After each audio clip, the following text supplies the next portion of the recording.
William the Conqueror, the first Norman king of England, and without a doubt the most famous Norman in English history. The story of 1066 and of his conquest of England has been told and retold throughout the centuries. Which is why this video is not about him.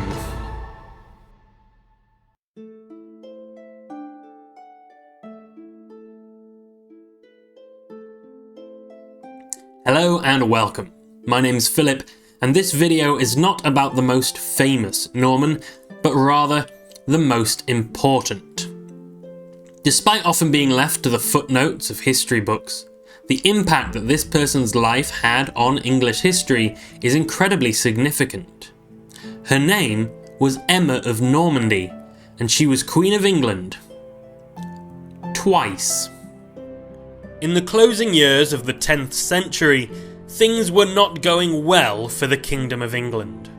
The previous king, Edgar the Peaceful, had reclaimed the Danelaw, the Viking kingdom, centred on the city of Jorvik, and reunified England. Unfortunately, not long after he did this, Vikings once again started raiding England's coasts.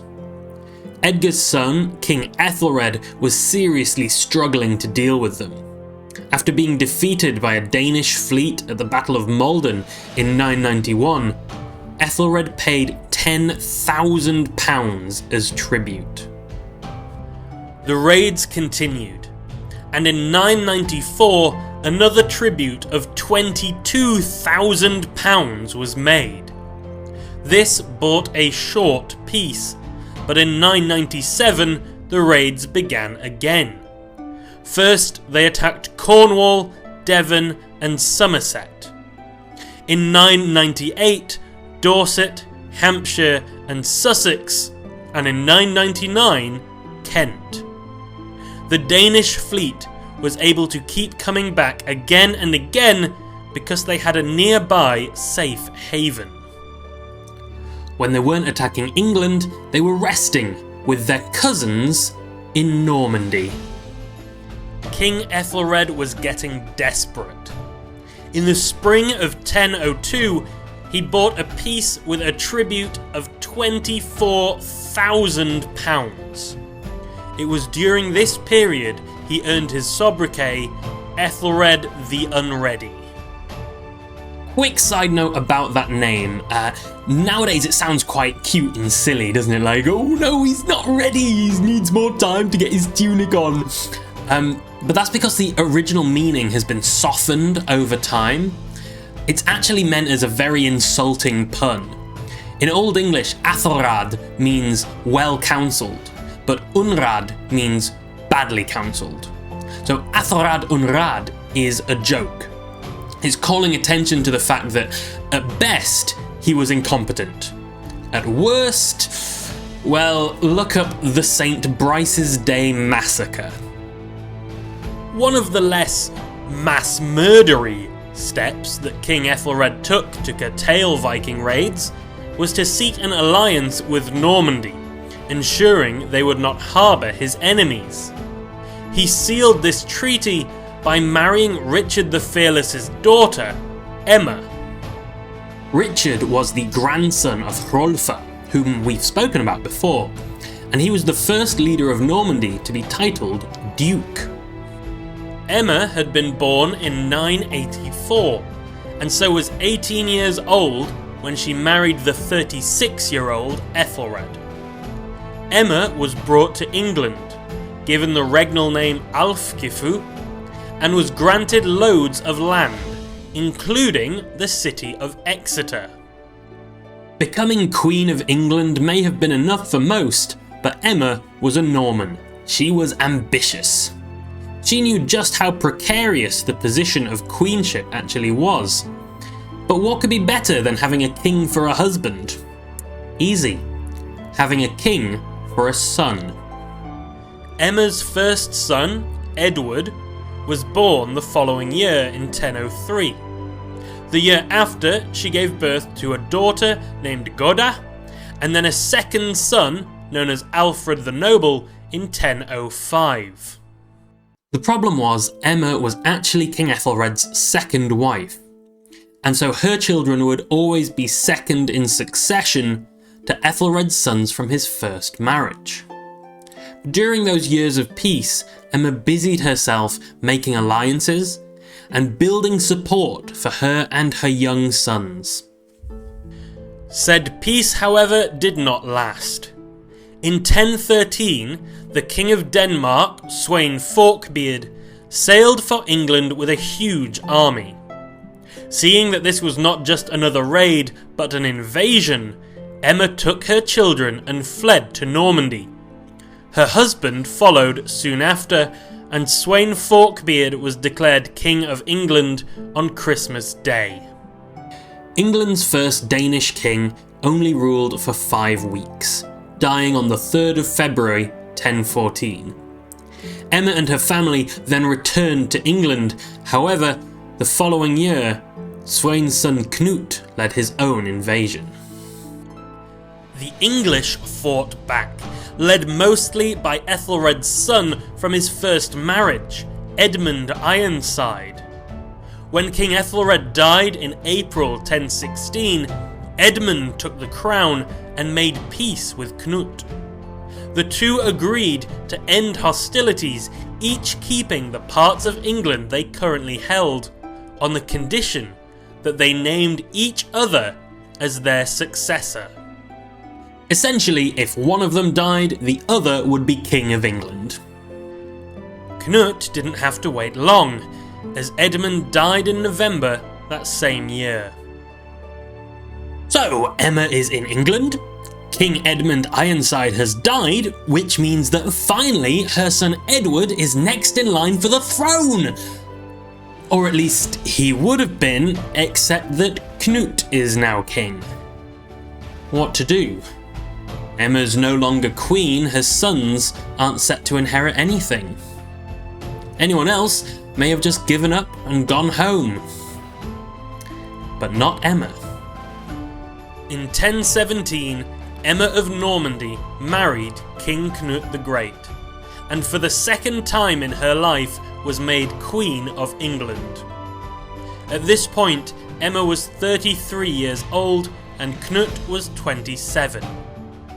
Emma's sons Edward and Alfred were sent into exile, back to Normandy, where they lived in the court of Emma's nephew, Robert the Magnificent. Now, Emma's marriage to Knut may appear to have been simply political, but by most accounts there was genuine affection between them. The following year, Emma gave birth to another son, named Harthacnut. The next 15 years were relatively peaceful.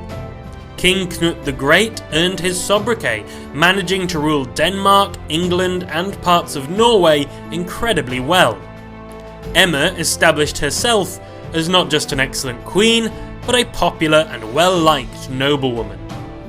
She became the wealthiest woman in England, and seems to have been respected and admired by all but a few of the English elite. When King Knut eventually died in 1035, he was 45 years old. Harthacnut was made King of Denmark, and since he was facing unrest in his new kingdom, he left England in the care of his half-brother, Harold Harefoot. Emma retained her power, effectively ruling Wessex herself. Harold Harefoot clearly felt threatened by Emma and her offspring, however, and sought to curtail Emma's influence by keeping her under close supervision. In 1036, Alfred the Noble led a small force into England, ostensibly to take his mother back to Normandy. He was captured by some of Harold's supporters, however, and blinded, later dying of his injuries. He was 31 years old. The following year, Emma was able to flee England for the continent. The reign of Harold Harefoot did not last long thereafter, and in 1040, whilst his brother Harthacnut mustered a force to retake England from him, he died of an unknown illness. Harthacnut was then proclaimed King of England. Faced with trying to rule two countries with a sea between them, Harthacnut relied upon his mother's good counsel. Emma was also instrumental in smoothing out the relationship between Harthacnut and his half-brother, her eldest son, Edward. In 1041, Harthacnut, suffering bouts of illness, invited Edward back to England after 24 years of exile to become co-ruler. The following year, he passed away, and Edward was crowned King of England. Edward's rule is a story for another time, but safe to say it was characterised by his affection for Normandy, the land of his mother and where he had spent most of his youth. That affection also caused him a great deal of strife from noble families that still felt threatened by Emma's influence. It was around 1041 that the Encomium Emmae Reginae was written and presented to the Queen, a record of her life and the lives of her husbands and children. She had commissioned the piece herself, the first queen to take an active role in constructing and telling her own narrative, a privilege afforded to painfully few medieval women. The Anglo-Saxon Chronicle takes a very cynical view of Emma's actions and relationship with her son Edward, but in the Encomium she seeks to justify her difficult decisions. It even intimates that Emma had just as much of a role in governing England as her son. The Encomium is still a key primary source for early 11th century English and Scandinavian history. 11 years after the Encomium was written, in 1052, Emma passed away, aged 68. She was buried in the Old Minster in Winchester. King Edward had her remains interred beside Knut and Harthacnut. She was the wife and mother of kings. And that's Emma of Normandy. But why do I say she was the most significant Norman in English history? Well, for starters, she's the initial link between the Kingdom of England and the Duchy of Normandy, two nations which up until that point had only really been hostile towards each other if they paid each other any mind at all. Emma is the bridge that ties the future of England and Normandy together. Her son Edward spent most of his young life in the Norman court. In the early 1030s, during his exile, he served as witness to legal charters and was listed as Edward, King of the English. The Normans recognised his legitimacy as a king nearly 10 years before he was crowned. He was only crowned, by the way, because of Emma's ingenuity and ability to negotiate. She served as the common link and intermediary between Edward and Harthacnut. The second reason is that she was a trendsetter. Emma was the first Queen of England to be depicted in contemporary portraits, and appears to be the first model of Norman queenship. Intelligent, active, potentially quite dangerous. It was a model repeated throughout the Norman period. Take for example Matilda of Flanders, Good Queen Maud, Matilda of Boulogne, Empress Matilda. There are a lot of Matildas. And of course, Eleanor of Aquitaine. In the 13th century, a legend about Emma became popular.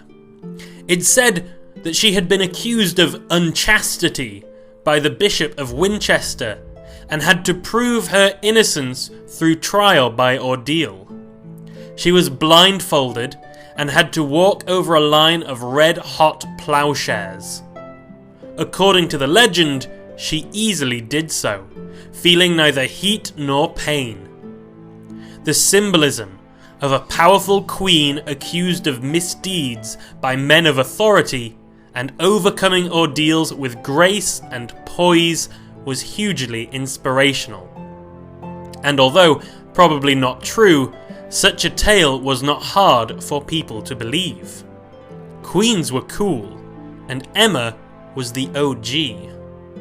So when King Edward was reaching the twilight years of his life, and with no children of his own, he may have thought about the young boy who was only 13 when Edward had left Normandy, but had since grown into a powerful and intelligent ruler. Perhaps he reminded Edward of his mother, the brilliant, ruthless woman who had made her mark on English history. And perhaps he thought that his young cousin would make a suitable heir to the throne of England. Yes, that time I was talking about William. Thanks for watching. Farewell. Hey everyone, thanks again for watching. We're going to be doing a seasonal video next week, and then taking a little break until the new year. So make sure to like and subscribe, and hit that little bell so you'll be notified when the new videos come out. If there are any aspects of Norman history that you want to see us cover, drop a comment below, or just say something nice about us. Take care of yourselves. Bye!